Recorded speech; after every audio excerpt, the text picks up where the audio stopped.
তো আমি মাঝে মাঝে আসলে অবাক হয়ে যাই, ও কি মানুষ নাকি মানে ও যেরকম আচরণ করে মনে হয় কেউ যে মানুষের বাচ্চা, কিন্তু ও যে একটা বিড়াল আমার মনে হয় যে এইটা ও ভুলে যায়। মানে ওর ঘুমানোর স্টাইল হচ্ছে এভাবে ঘুমাতে হবে, লাইক এভাবে, হ্যাঁ এভাবে ঘুমাবে, মানে একদম বাচ্চাদের মতো করে তাকে কিন্তু আমি ঘুম পাড়াইতেছি। প্লাস সে ঘুমাইলে তাকে কোলে নিয়ে ঘুমাতে হবে, তাকে ঘুম পাড়াইতে হবে, খাবারটা তার মুখের সামনে নিয়ে দিতে হবে।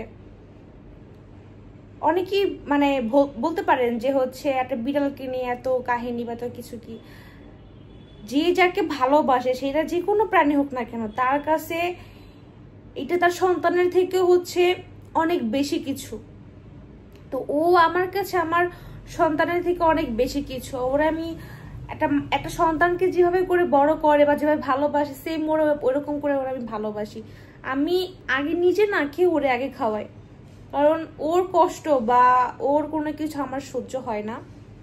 আই হোপ যারা বিড়াল বা কুকুর বা যে কোনো প্রাণী পালেন, মানে আপনারা হচ্ছে পালেন, তাহলে আপনারা বুঝতে পারবেন জিনিসটা, যে ভালোবাসা জিনিসটা কি।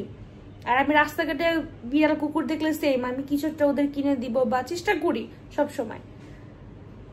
তো আমার এই ছোট্ট ভিডিওটা কেমন লাগলো আশা করি আপনারা কমেন্টে জানাবেন।